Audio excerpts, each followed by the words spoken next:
Student, मैं Akhilesh Dwivedi, assistant professor in computer department in Pentium point technical college Rewa.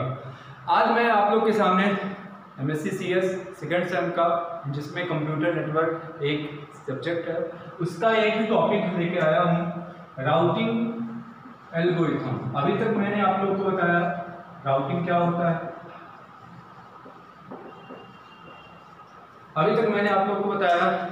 Routing क्या होता है। राउटिंग के बारे में आप लोगों को अच्छे से पता होगा कि राउटिंग क्या होती है, राउटिंग कैसे होती है, राउटिंग टेक्निक कैसे काम की जाती है, राउटिंग कितने प्रकार की होती है, ये सब मैंने आप लोग को अभी तक बताया। मैं आप लोग को बताऊंगा कि राउटिंग एल्गोरिथम क्या होती है। उसके पहले मैं एक बार और आप लोग को राउटिंग के बारे में बता दूं तो राउटिंग एक प्रकार की प्रोसेस होती है जो सेंडर और रिसीवर के मध्य में डेटा पैकेट को भेजने की प्रक्रिया होती है। इस प्रक्रिया को करने के लिए राउटिंग एक टेबल का यूज करता है जिसमें सभी प्रकार के पैकेट्स स्टोर रहते हैं और इसी पैकेट्स में से इंफॉर्मेशन को निकाल के वह एक जगह से दूसरी जगह भेजने का काम करती है। अब आते हैं राउटिंग एल्गोरिथम में। तो एल्गोरिथम की सहायता से जितने प्रकार का इनकमिंग पैकेट होता है उनकी पूरी इंफॉर्मेशन उनके रूट में भेजी जाती है। राउटिंग एल्गोरिथम यदि उसके पास होती है तो राउटिंग एल्गोरिथम की सहायता से उसके पास जितने इनकमिंग वाले डेटा हैं या पैकेट्स हैं सभी को एक जगह स्टोर करता है और उनको जहां पे डेटा भेजना है, जहां पे उनको पहुंचना है, डेस्टिनेशन तक पहुंचाने का काम राउटिंग एल्गोरिथम ही की जाती है। इससे क्या होता है, वो सबसे शॉर्टेस्ट पाथ को खोजते हैं और शॉर्टेस्ट पाथ को खोजने के बाद वह डेटा को एक जगह से दूसरी जगह पर सेंड और रिसीव करता है। तो राउटिंग एल्गोरिथम आप लोगों को समझ में आ गया होगा। मतलब राउटिंग एल्गोरिथम एक ऐसी टेक्निक होती है जिसके अंतर्गत राउटिंग टेबल का यूज करके वह सेंडर और रिसीवर को डेटा एक जगह से दूसरे जगह भेजने का कार्य करता है। अब आती है कि राउटिंग एल्गोरिथम के प्रकार को कितने होते हैं। तो राउटिंग एल्गोरिथम के प्रकार बहुत प्रकार के होते हैं, लेकिन मेनली उन्हें दो हिस्सों में बांटा गया है, दो हिस्सों में डिवाइड किया गया है। पहली होती है एडेप्टिव और दूसरी होती है नॉन एडेप्टिव। तो राउटिंग एल्गोरिथम कितने हिस्सों में बटी हुई है, दो हिस्सों में बटी हुई है। पहली होती है एडेप्टिव और दूसरी होती है नॉन एडेप्टिव। अब आते हैं अपन एडेप्टिव में। एडेप्टिव को हम डायनेमिक राउटिंग के नाम से भी यदि बोलना चाहें तो गलत नहीं होगा। एडेप्टिव को हम डायनेमिक राउटिंग भी बोल सकते हैं, ठीक है, ये एक ही चीज है, चाहे आप इसको बोले। वैसे ही नॉन एडेप्टिव को आप स्टैटिक राउटिंग भी बोल सकते हो, इसे आप स्टैटिक राउटिंग के नाम से बोल सकते हो।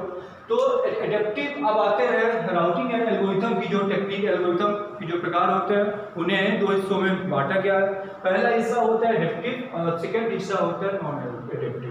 अब पहला हिस्से मतलब आते हैं एडेप्टिव, मतलब ये डायनेमिक राउटिंग है। अब डायनेमिक नाम आया है, इसका मतलब ये स्थिर नहीं होती, ये क्या होती, चलती रहती है। इसमें डिसीजन जैसे ही डेटा पैकेट में आया, डेटा पैकेट में आने के बाद यह उस समय डिसाइड करता है कि किस पाथ में इसको भेजना है। उस समय यह डिसाइड करता है कि किस पाथ में इसको भेजना है। उसी टेक्निक को एडेप्टिव एल्गोरिथम टेक्निक के नाम से जाना जाता है। तो एडेप्टिव टेक्निक एल्गोरिथम एक ऐसी एल्गोरिथम होती है जिसमें उस नेटवर्क में यदि डेटा को हम भेज रहे हैं तो वह उसके पाथ के अनुसार, उसके साइज के अनुसार, उसकी इंफॉर्मेशन के अनुसार, उसके लोड के अनुसार यह देखता है कि वह सबसे शॉर्टेस्ट पाथ कौन सा है और वह उसे अपने अनुसार समय समय पर चेंज कर देता है। यदि वह आधे रास्ते में भी चाहे तो चेंज कर सकता है, इसीलिए इसको एडेप्टिव बोला जाता है। इसको ऑटोमेटिक के नाम से भी आप चाहो तो बोल सकते हो, इसे आप चाहो तो ऑटोमेटिक के नाम से भी जाना जाता है। यह रूट टोपोलॉजी अपने अनुसार डिसाइड करता है, ये किसी ऊपर बाउंडेशन नहीं रहता है, यह रूट और टोपोलॉजी अपने हिसाब से डिसाइड करता है। इसे जिस रूट में काम करना आसान होता है या सबसे शॉर्टेस्ट रूट होता है, जो टोपोलॉजी को आसानी से समझ में आती है, उसी टोपोलॉजी का यह इस्तेमाल करता है। इसीलिए इसको क्या बोला जाता है, एडेप्टिव, और इसीलिए इसको डायनेमिक बोला जाता है। ठीक है स्टूडेंट, अब इसके कुछ मेथड होते हैं, एडेप्टिव के अंतर्गत कुछ मेथड होते हैं जो निम्नलिखित है। पहला इसका जो मेथड होता है वो होता है आइसोलेटेड। पहला मेथड कौन सा होता है, आइसोलेटेड होता है। दूसरा मेथड होता है इसका सेंट्रलाइज्ड, और थर्ड इसका मेथड होता है डिस्ट्रीब्यूटेड। यह मेथड किसके हैं, सभी एडेप्टिव के। तो पहला कौन सा होता है, आइसोलेटेड, सेकंड कौन सा होता है, सेंट्रलाइज्ड, और थर्ड कौन सा होता है, डिस्ट्रीब्यूटेड।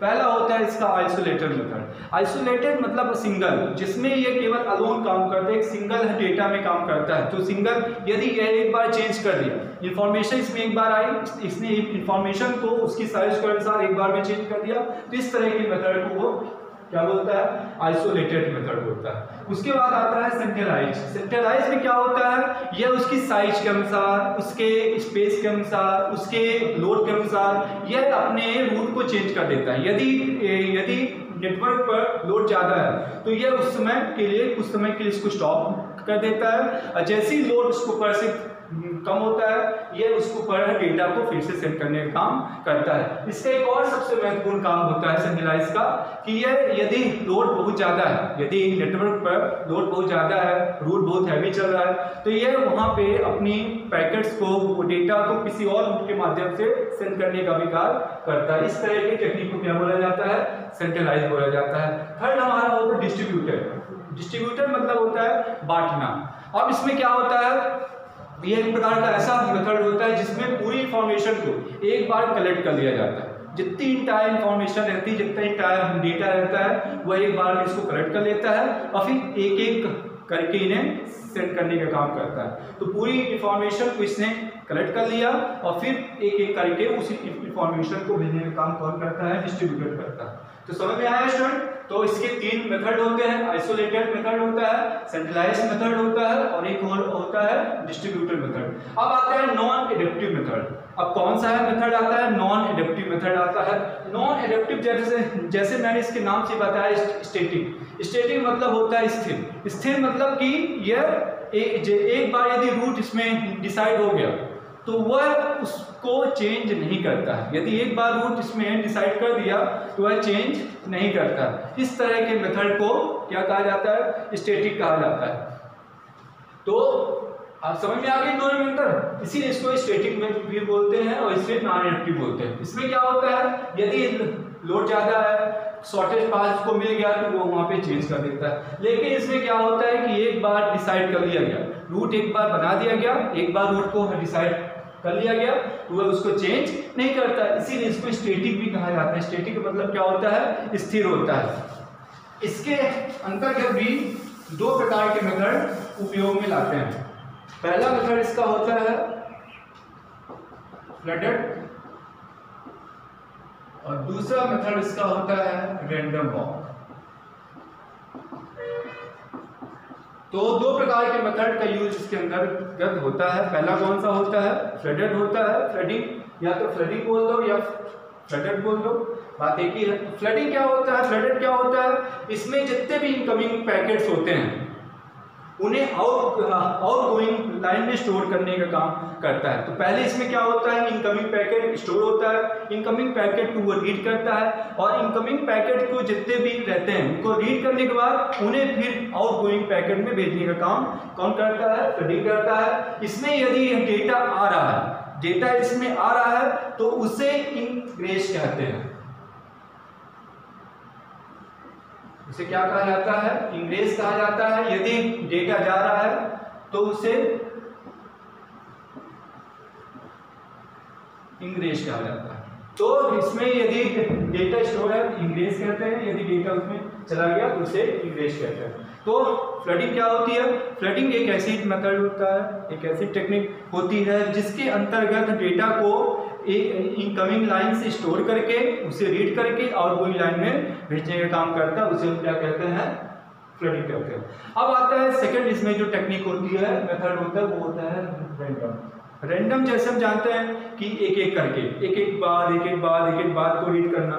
इसमें होस्ट बाय होस्ट भी एक्सेस होता है और नोड बाय नोड भी होता है। इसमें क्या होता है कि सभी नाइबर्स को, जितने भी नाइबर्स उसके होते हैं होस्ट बाय होस्ट, उसी के आधार पर यह रैंडमली डेटा को सेंड करने का काम भेजता है। तो एक को रीड किया फिर भेजा, एक को रीड किया फिर भेजा, मतलब ये क्या करता है कि एक रीड करने के बाद एक को छोड़ देगा, फिर एक को रीड किया फिर एक को छोड़ देगा। तो इसमें होस्ट बाय होस्ट और नोड बाय नोड तार करने की टेक्निक होती है। इस तरह की टेक्निक को हम रैंडम वॉक के नाम से जानते हैं। तो स्टूडेंट, मुझे यकीन है कि आप लोगों को समझ में आया होगा आज का टॉपिक। तो यह आज का टॉपिक है, आप इसको पढ़िए, जो भी दिक्कत होती है, डाउट होता है, आप हमसे जरूर पूछिए। आज के लिए गुड डे, गुड बाय।